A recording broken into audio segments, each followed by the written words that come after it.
There are plenty of examples where RapidSOS is driving a 5 to 7 minute response time, and where a traditional alarm system is driving.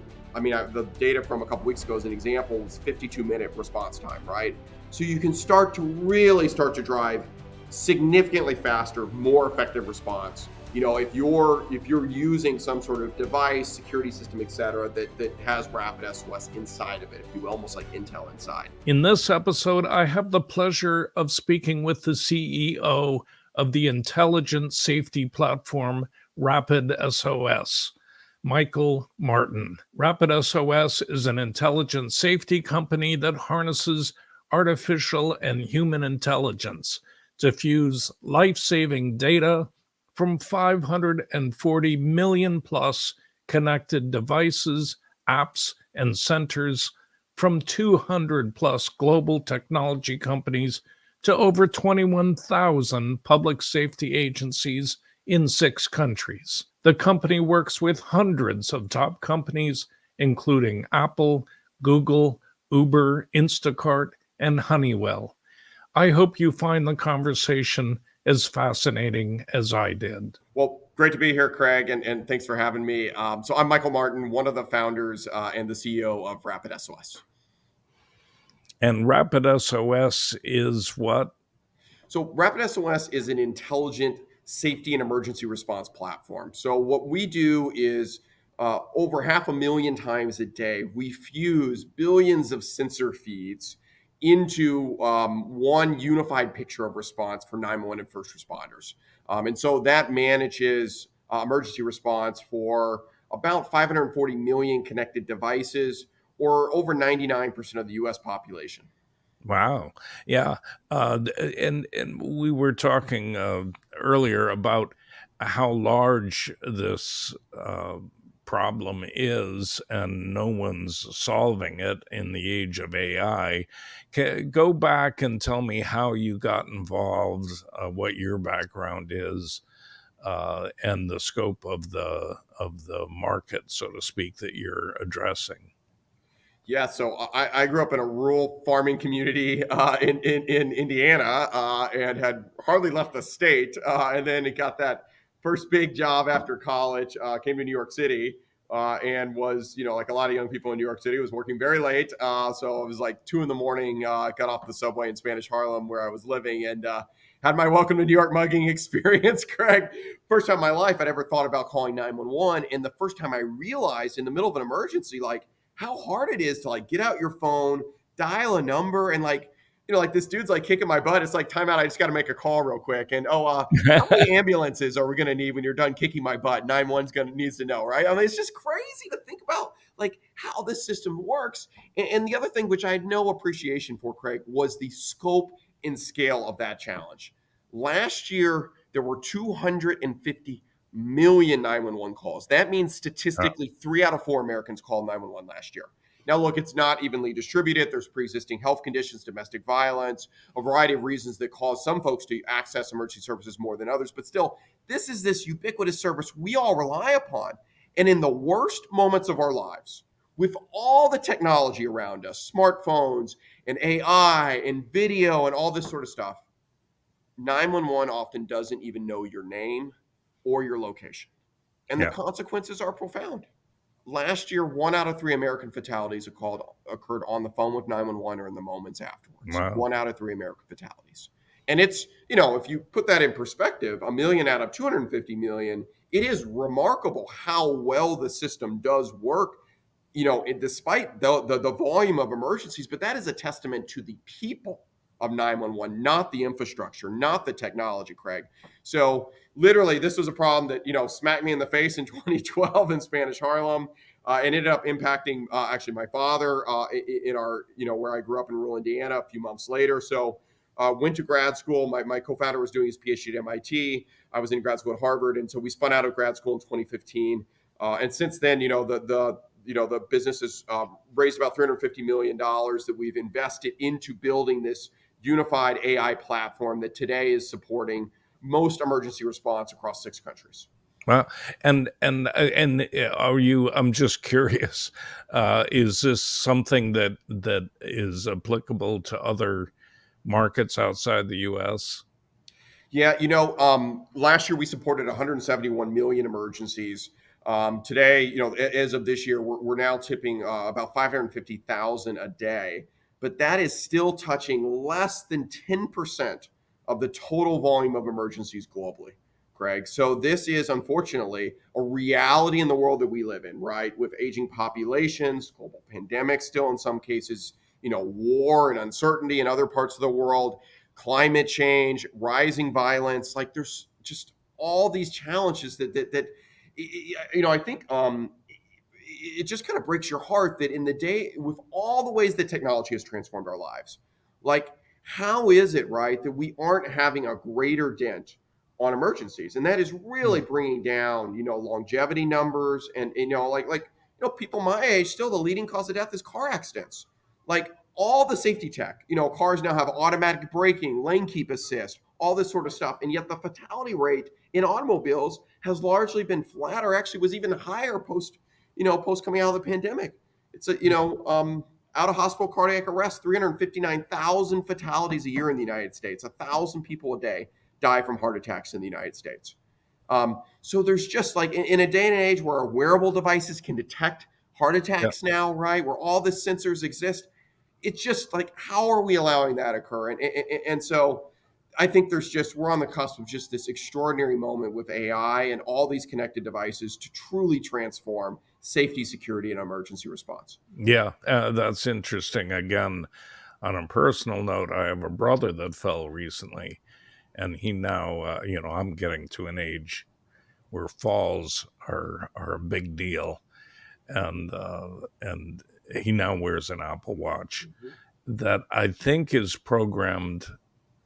It'll ask him, "Is this an emergency?" If he says yes, and it'll call 911. So, tell me how you knit together all these devices, and what devices are they? These companies are working, in harmony with 911 and first responders through RapidSOS to facilitate the fastest, most effective response possible during an emergency.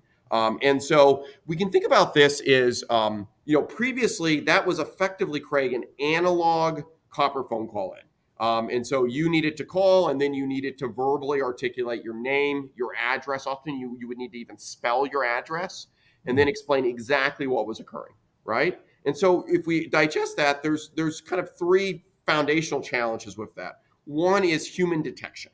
Like as you pointed out, often sensors actually are now detecting incidents before humans do.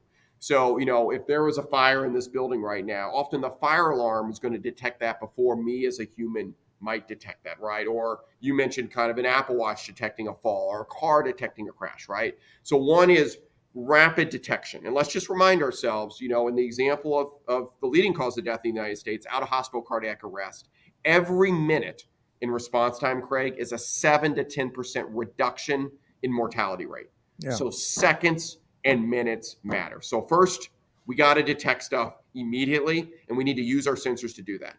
Second challenge is how do we integrate that into these really kind of complicated operational environment of 911 and first responders. And if you don't do that well, you can actually yield really difficult and challenging results. So an example of that is many of us have home security systems in our home.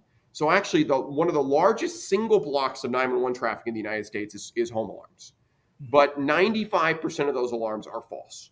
So Yeah. put yourself in the shoes of a first responder now.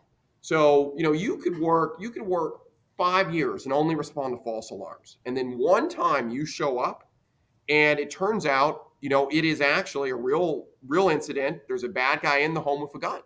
And, recently I was looking at the body cam footage coming out of one of these examples where fire department comes rolling into a homeowner's house, police department shows up too. Again, these folks are on different systems. So first they're talking like, what are you doing here? And the fire guy's like, we got a medical call, one of those pendants, right? The fall, help I fallen, can't get up pendants. The police officer's like, I got a burnt alarm. He's like, man, this guy must have hit every single button. Let me go first, make sure it's okay. Officer goes up, rings the doorbell, no answer, shines his light through the door, doesn't see anything, walks around to the backyard, shines his light in. This was in Texas, okay?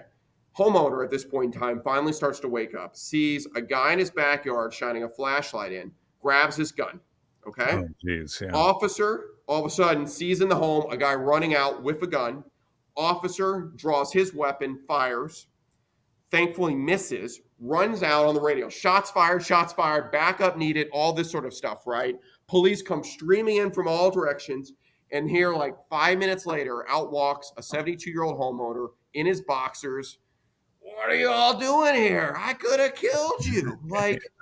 And like, this is the challenge, right? So, like, even when we detect incidents, right, we've got to operationalize the data, verify that information is real, unify it into the systems that first responders are using every single day. So, that's point number two. Then, point number three is I really want to challenge us actually to think expansively here, meaning that, like, do we really have to always be reactionary to emergencies? Is it really such that like emergencies just happen and then we've got to figure it out? Or does snowfall cause car accidents? Does speeding and texting cause car accidents, right? Are there things we can learn for that? So when we were in grad students at Harvard, we actually studied how weather causes heart attacks.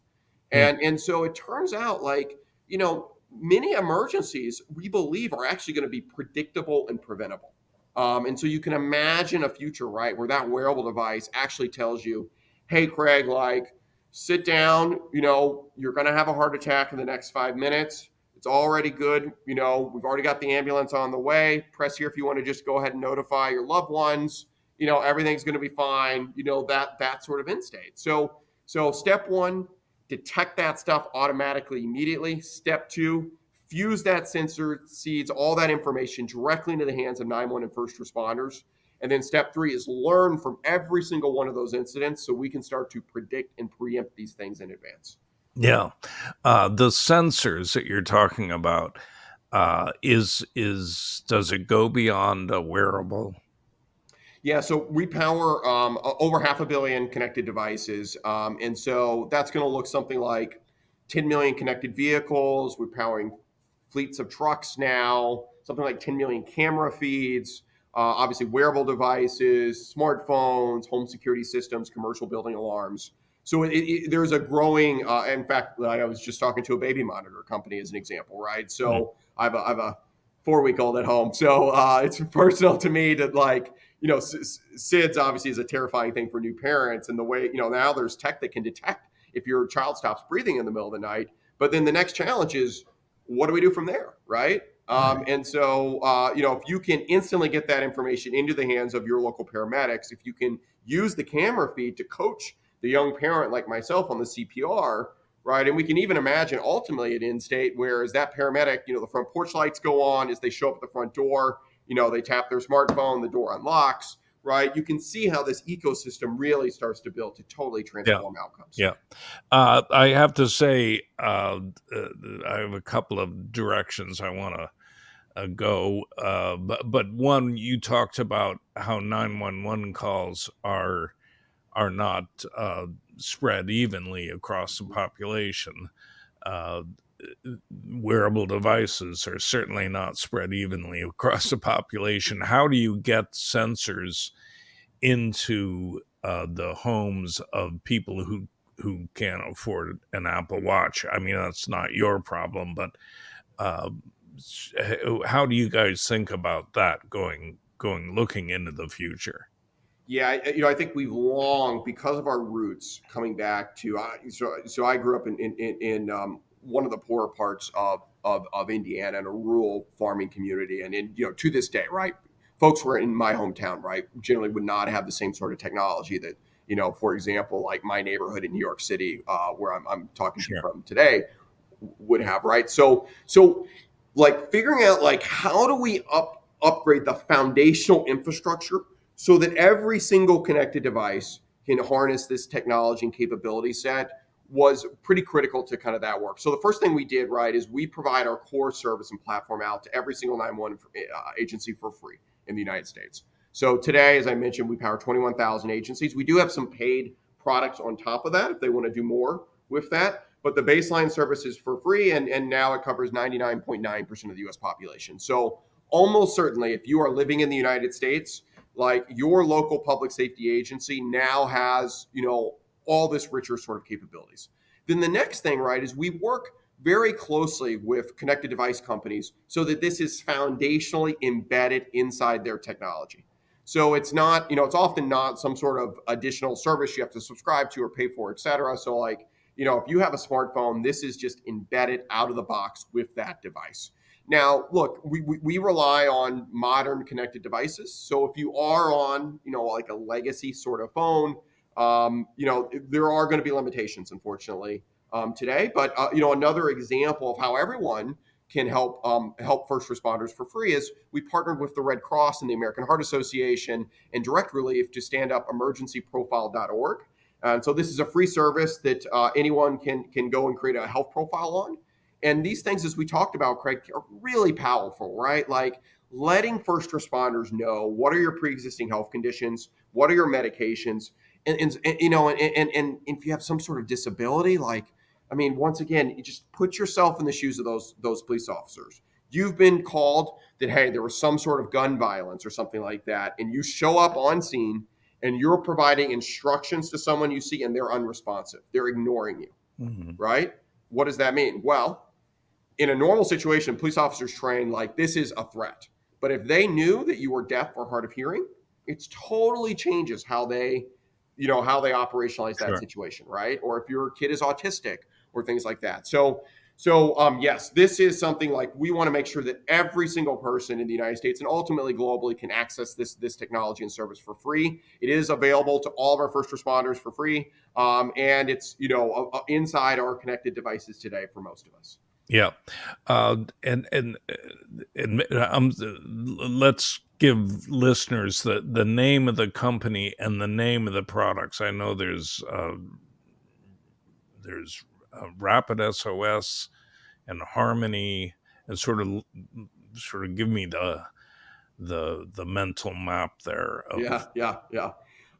So RapidSOS is the name of the company, and the way we talk about the platform is an intelligence, safety, and response platform, right? And so what we mean by that is you think of it, if you think of it like visually like a horizontal platform, right? So on the left side, we're funneling all this incident information that is being detected by connected devices on the edge.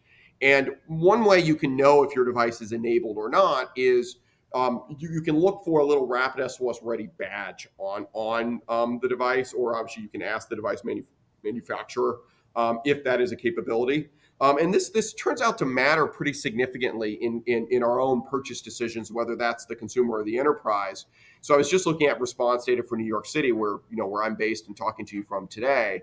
And look, there's variability and complexity in this data, Craig, but if you look at it, like there are plenty of examples where RapidSOS is driving a 5 to 7 minute response time, and where a traditional alarm system is driving.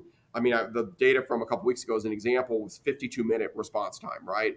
So you can start to drive significantly faster, more effective response. If you're using some sort of device, security system, et cetera, that has RapidSOS inside of it, if you will, almost like Intel inside.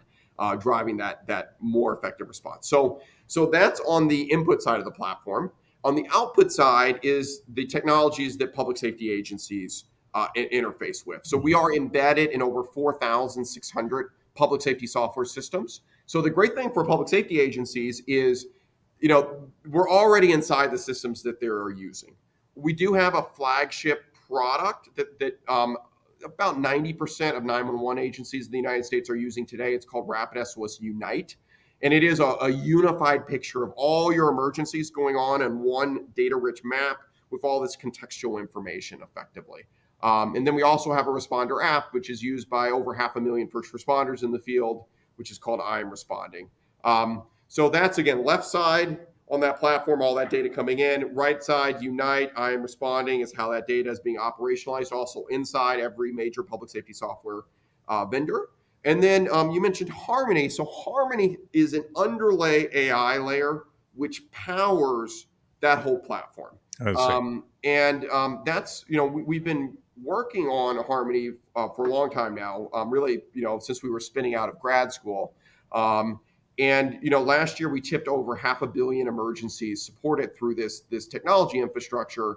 And I think we're really seeing this powerful moment for how AI can really serve as that assistant to 911 and first responders in these moments when seconds really matter. So Harmony it's a combination of foundational models as well as integration with some of the new generative work to effectively structure all that data, those billions of data payloads coming in on the left side, structure that into 911 and first responder systems, and really serve as almost like a co-pilot to that 911 telecommunicator. Yeah. The other thing I wanted to ask about, I had a call with a researcher named Fei Li at Stanford a couple of years ago, and she was working on something called ambient intelligence, and which in her uh, research was connecting sensors to a central AI model that could learn a behavior. She was thinking of it in terms of elder care, that could learn the behaviors of the people in the, if it was in the home or in the hospital room, and would detect any anomalies. If it's an elderly person living alone and they go into the kitchen every morning and make coffee, if they don't, it it detects that and then would send a note to a loved one or a healthcare provider. Could this be adapted? Have you guys thought about that, about taking it beyond the emergency services world? Yeah, I am really excited about all the work that is going on right now to think about enhancing that detection of incidents. We work with a number of companies in that space, companies that do things like weapon detection, gunshot detection, learn about behaviors in the home and where someone might be facing an emergency, right? And we do have a suite of solutions now that manage situations that where we aren't yet sure that we need 911 first Mhm. responders, the ambulance, or the SWAT team. And we need to just confirm, is this a safety incident? Or are there other types of care teams to loop in on that particular situation? So we do power some solutions in the remote patient monitoring space, as an example, Craig, that are similar to what you're describing, where there is sensors embedded in, say, a hospital at home environment or a medical discharge situation or an aging in place environment, where the sensors are creating that map and picture of human behavior in the home. And if something is anomalous, it's a way to check in on the individual, make sure that they're supported and cared for, and obviously, in any situation, immediately roll an ambulance with all that critical data if it's warranted. Yeah. How? So let's talk about the science. You mentioned foundational models. Of course, everyone's building on foundational models. Are you accessing models through API? And who are you using? And then above that, you fine tune the model for your purposes and the data coming in. Can you just talk about that infrastructure? Did you ever think why some businesses are all over the place and you're familiar with their brands and you interact with them seamlessly? When you think about those businesses whose sales are rocketing, like Feastables or Mr. Beast or Thrive Cosmetics, you think about an innovative product, a progressive brand, and button down marketing. But an overlooked secret is actually the business behind the business, making selling and for shoppers buying simple. For millions of businesses, that business is Shopify. Nobody does selling better than Shopify. And the not so secret with Shop Pay that boosts conversions up to 50%, meaning way less virtual shopping carts going abandoned and way more sales going. So if you're growing your business, your commerce platform better be ready to sell whatever your customers are scrolling or strolling on the web, in your store, in their feed, and everywhere in between. Businesses that sell more sell on Shopify. Upgrade your business and get the same checkout that Feastables uses. Sign up for your $1 per month trial at shopify.com/ionai. That's all lowercase.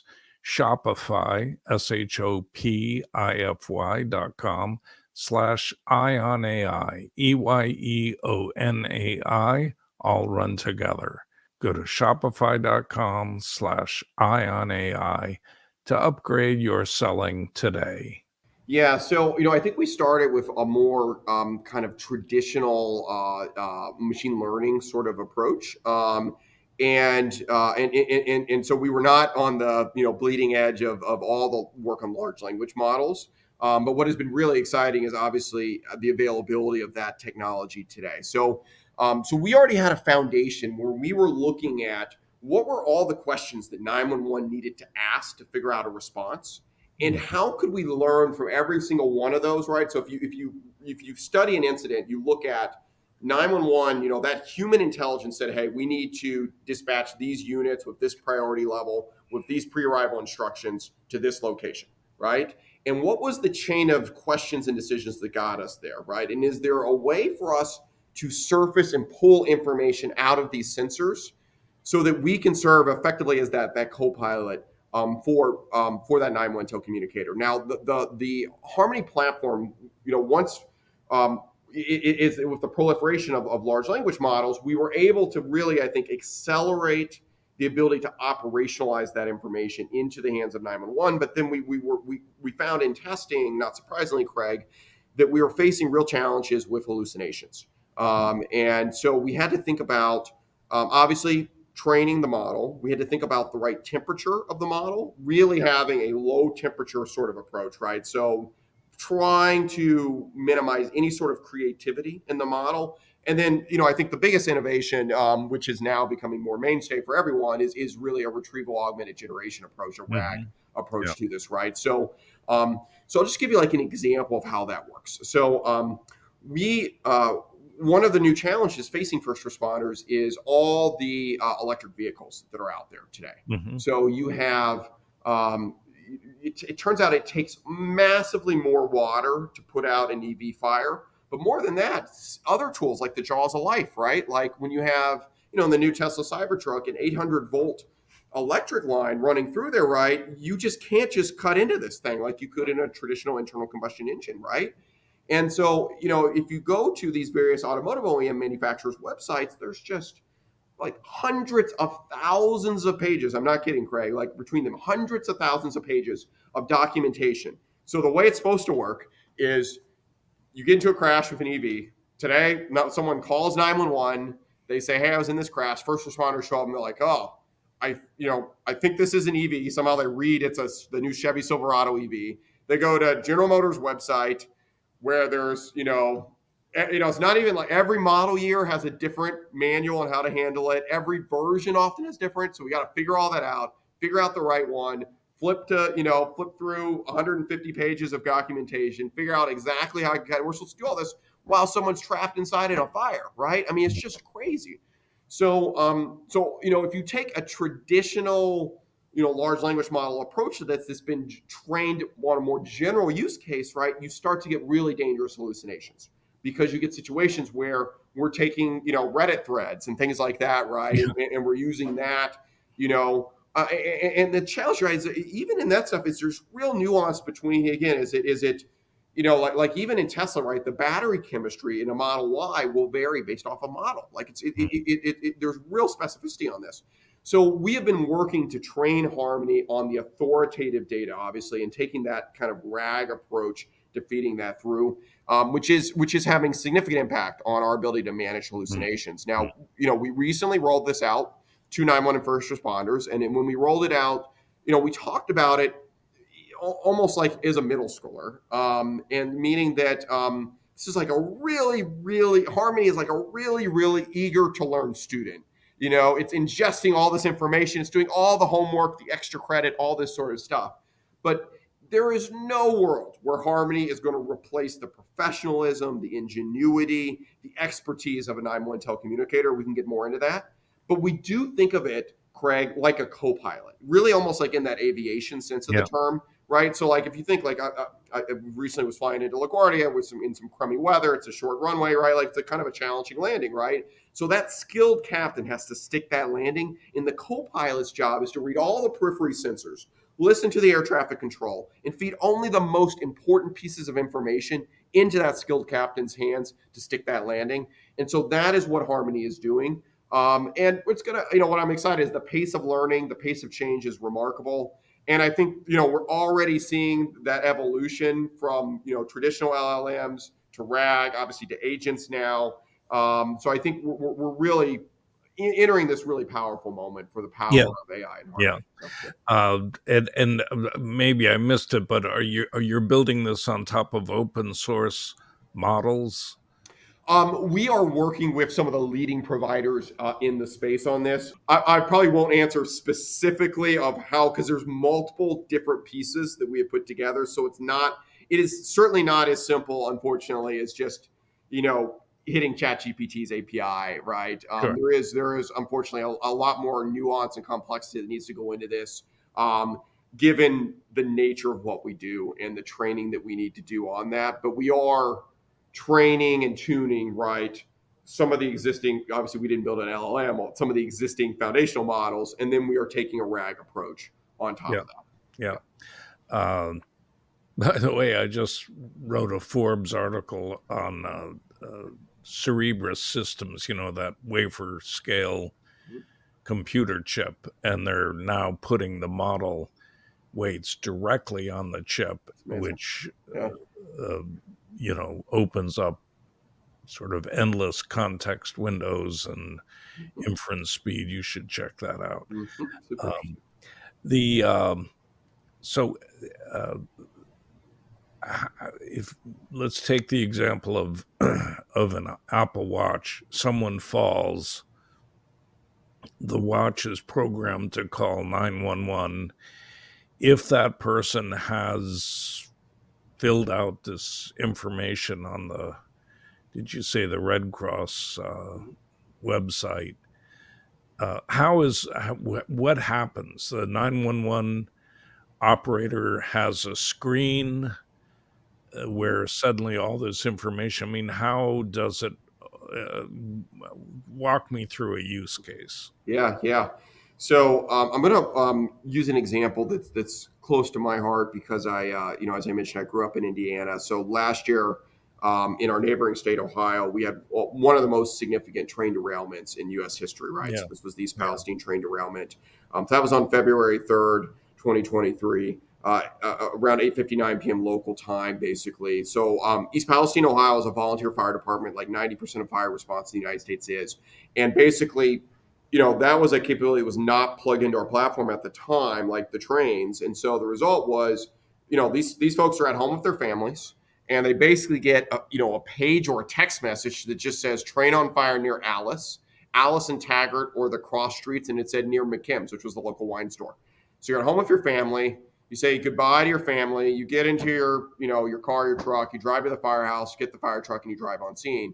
And what you walk into is one of the most severe hazardous chemicals spills and fires, right? In modern times. And what breaks your heart in this, right, is like all the information was actually known, right? Like the rail company knew the contents of the train cars. There were buildings along the tracks that had camera feeds, right? There was all this critical information available, but none of it was available to those first responders as they rolled up on scene. And so the result is that this was a situation that took several days to fully contain, right? And really, right, if we'd had critical information in the first few moments, we could have thought about approaching it in a very different sort of way. mhm, And so let me kind of articulate how that works today. So now you have any sort of train derailment on any of the class one rail companies that we work with, and the sensors on the train immediately detect that. Immediately pops on the screen of 911 that there was a train derailment.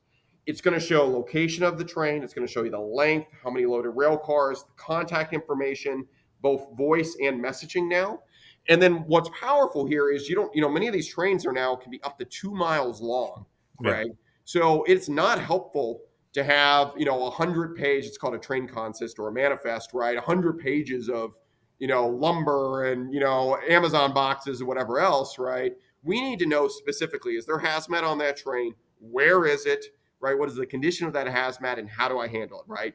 So Harmony, immediately parses through that train consist, says these 5 cars have hazmat.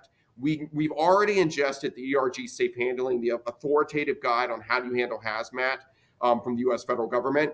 And so we take, okay, this is the chemical, this is the volume. Here's what the federal guides are on how do you respond this, right? And this immediately pops in an alert on the screen of 911 and actually out to the closest first responders as well on their mobile app. I mentioned it's about 650,000 first responders that have that app now, right? And so we go from an environment with just a generic instruction, train on fire near Alice, to train derailment in your community at this location. Here's the bidirectional messaging and comms with the experts at the rail company on hazmat. Here's the 5 tanker cars that have hazmat.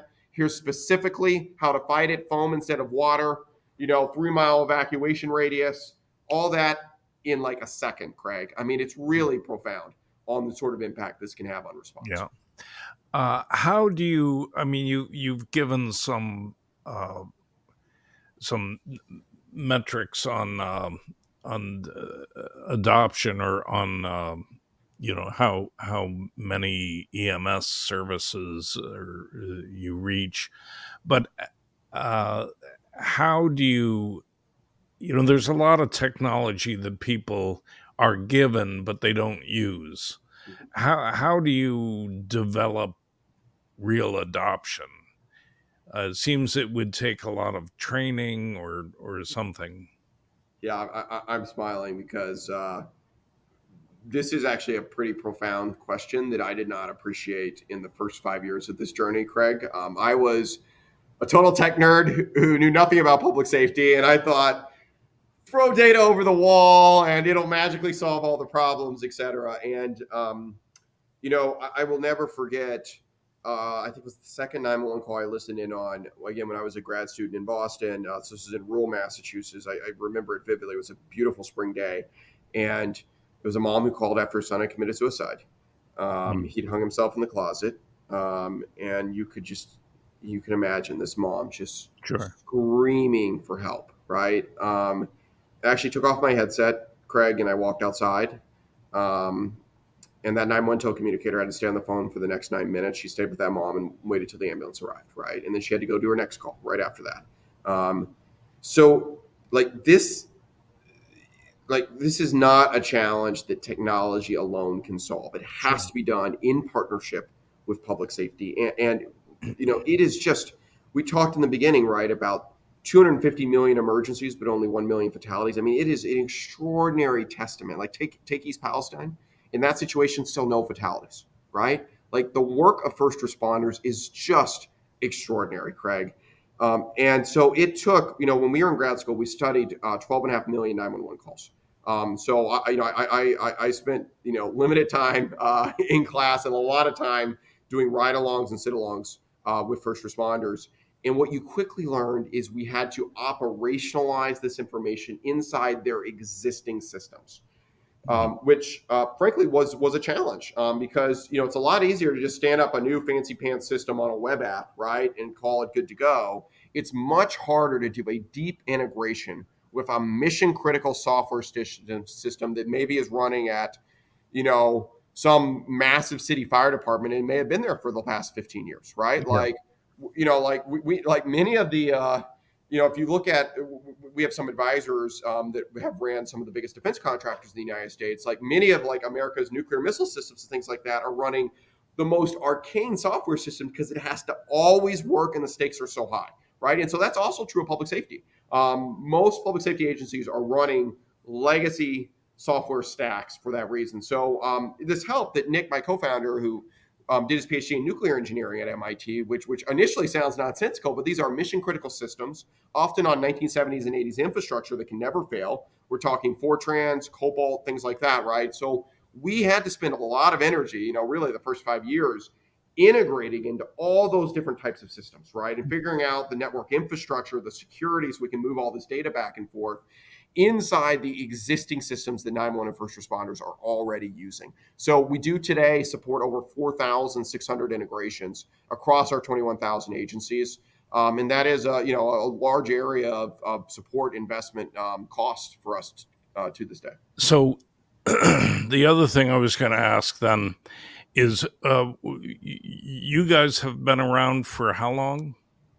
The company spun out of grad school in 2015. And how crowded is this space? I mean, I don't really want to call it a market, but this space.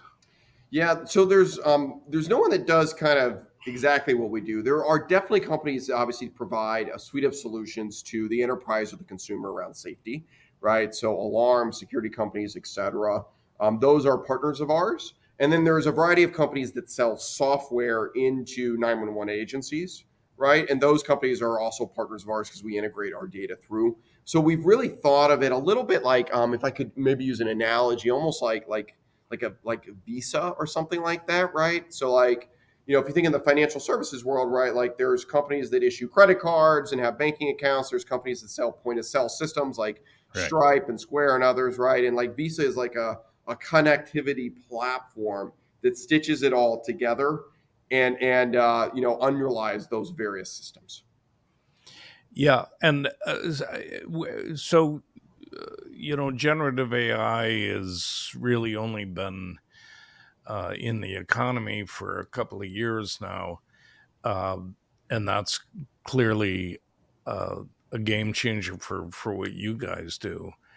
Uh, where do you see this going, and how are you able to keep up with the advances? You mentioned agents. We're all waiting for the next generation of foundation models that can reason. Uh, and where do you see this going in diffusion into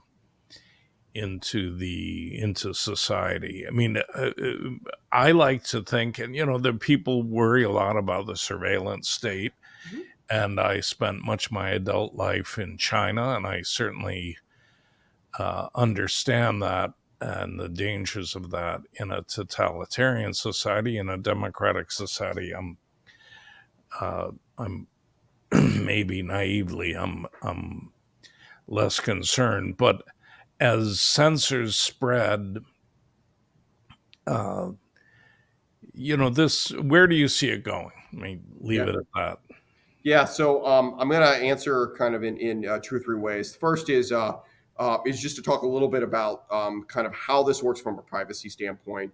Two is talk about how do we think about kind of the expansion of the platform over time. So from Yeah. a privacy standpoint, RapidSOS foundationally is not a data company, right? Like we facilitate response when an emergency is occurring. So on any of the 540 million devices where we support the emergency response, we don't have any access to any kind of live information or anything like that. So now consumers and enterprises may, pay for one of these devices to monitor, to have an alarm that protects their home or things like that. So that when RapidSOS comes into play is when that sensor or system detects some sort of emergency.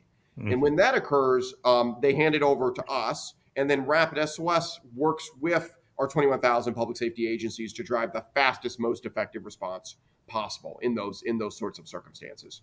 And so this is something that consumers or enterprises obviously opt into. They enable. They often pay for a service like an alarm or security system, or you activate it by dialing 911 on your phone, right? As an example of activating that. And then even then you have to further, choose if you want to have toggled on or off things like a health profile or things like that. Right. So I think that is the first piece on the foundational piece. Like, so this I would say is actually a far step removed from any sort of surveillance in the sense that it's only is occurring, after some system that you've purchased or subscribed to detects an emergency. Only then is that information being used to drive a faster, more response. Are we even seeing it? Second is about how do we think about generally the expansion of this platform and technology. So as I mentioned, Craig, it is today it powers 21,000 state and local agencies. That covers 99.9% of the U.S. population. We're live in 6 countries today. Obviously, out of over 190 globally, I mentioned we're still touching less than 10% of emergencies, even though we're supporting over approaching 200 million a year at this point. So we think about expansion in terms of 3 ways. The first one is where we are live today in these 6 countries. Is that work to ensure that every single one of our connected devices work together in harmony when our lives are on the line to save our lives, and those that we love. So I mentioned, today, and in my apartment in New York, we have a security system, a camera system that is RapidSOS enabled. Obviously, my smartphone, my wearable devices are RapidSOS enabled, but my baby monitor that my 4-week-old has is not today, right? So, you can imagine, that baby monitor should be a part of this interconnected ecosystem where all these different devices are working together in harmony. So one is just working to continue to expand the suite of connected devices and really expand kind of the enterprise's sophisticated security safety operations. Like I'm in an office building in New York City right now that has security personnel on staff, has a variety of sensors and things like that, right? So making sure all that stuff kind of plugs in. 2 is geographic expansion of this platform. So I mentioned kind of 6 countries today. That is growing every single year at RapidSOS. So we are continuing to think about this in a global sort of context. And then 3rd is really about, the advancement of the technology, which is, I think, what you were alluding to, right? As the models get better and better, as there's more and more content coming through, we can learn from that and continue to save, to shave minutes and seconds off of response time, which obviously is what ultimately drives transformed outcomes in human life and reduces cost in emergencies. What is the benefit for a IoT company or a connected device company to integrating RapidSOS? Yeah, so I think that there are probably 2 main benefits for connected device companies that plug into this platform. The first is just really harnessing the power of the capability set that those companies have built, right? There is no more powerful use case than using your technology to save lives for your customers, Craig. And we talked before, 650,000 emergencies per day in the United States. Odds are, if you have any sort of scale at all, some of your members, some of your customers are facing an emergency, and all forms of data can help here, right? So one is just this idea that your technology can just be profoundly impactful on human life. And I will say, I actually keep with me, we get daily stories of lives saved from our 21,000 public safety agencies. And I actually carry with me, a book of the latest ones. This is from March of this year, where every page here was, a story of a life that was saved, right? And it's just the most incredible things to be a part of. We obviously share those with our partners, and so a chance for them to further engage with their customers and their members. The second is actually driving subscription revenue. So it is the 3rd largest area of consumer discretionary recurring spend is safety and security. So this is, you talked about, maybe it's some sort of fall detection, those help by phone and can't get up buttons. Maybe it's some sort of home security system. Maybe it's a connected vehicle response service like OnStar or something like that. But you're looking at, hundreds of billions of spend between the consumer and the enterprise on various safety and security services that today are really separated from 911 and first responders because there's no digital linkage, right? So, what we're finding now is that our customers that, before were maybe selling some sort of, doorbell camera or something like that into the home, now they can start to add in a recurring safety security service as part of that, which drives recurring subscription revenue for those folks, and allows them to harness, to point one, all the capability set that they've built, into the power of that device to actually save lives. So I think those are the 2 benefits that we're typically seeing with our couple hundred tech companies that are customers of ours. Yeah. Are you guys in hospitals? Because this seems like it would be a natural for hospital rooms. Yeah. So we power into the ambulance in many cases today, and we are starting to do kind of various kind of remote patient monitoring sorts of services and supporting the back end of that today. we are not yet directly into, like, many hospitals just running a software system on the ER intake. And so there is a gap there between the ambulance and that system often. In the most elite systems, it is seamless and our data is flowing there, but it is still rare, and that's absolutely an area that we're going to be continuing to work into. Last year, we supported, Craig, about 19 million ambulance transports. And so this can be quite impactful, as you can imagine. Yeah. If you're buying, if a consumer is buying a wearable, or actually, are you integrated into like Nest thermostats or Google Home or any of those things? We do support a number of different systems in that space, as as examples. So you can go on our website, or you can look for kind of that RapidSOS Ready Shield. But there's probably a dozen plus home security connected home platforms that are RapidSOS enabled. Right. But as a consumer, when you buy one of these systems, how do you know whether it's Rapid SOS enabled, or is it something that you have to do as a consumer? Yeah, so you first want to make sure that the device or system that you're buying has the capability, or it's enabled, if you will, right? And so that is there's basically a RapidSOS Ready Shield you can look for on these devices, or you can certainly Google it. On our website, you can see a list. Most manufacturers will have dedicated websites kind of explaining that. So that's how you become aware that it exists. Then, as I mentioned separately, often you need to activate whatever service that we are supporting, whether that's some sort of home monitoring service, remote patient monitoring, vehicle crash response, those sorts of services. So usually people are, that's the whole reason you're buying these systems, so they're always activating that. But that is one, you want to check that it is inside and enabled and capable. And then two, you want to obviously make sure that it's toggled on or it's enabled depending on what the settings are from that particular connected device company. Yeah, and then you mentioned this website where you could log your medical history so that first responder has that immediately. Uh, can you repeat where that is, and how is that connected? Is that connected to all Rapid SOS devices? Yeah, so it is emergencyprofile.org. Hmm. And yes, it is. So provided you are in one of the 99.9% of the agencies in the United States that have Rapid SOS, if you have an emergency, you call 911. That information will be available to your local 911 agency. Thank you again, Craig, for having me on. And just kind of in conclusion, I want to just reiterate one more time, because I think this is something that so often we don't think a lot about. But one is just the magnitude and scale. Like, it doesn't matter who you are going to face one of these circumstances. And sitting behind all that is just the extraordinary work of 911 first responders across the United States. These are the heroes in our communities that are running into the active shooter situations, that are running into the hazardous chemical fire, right? With often limited information. And I think all of us have a duty to support and wrap those folks in all the support that we can.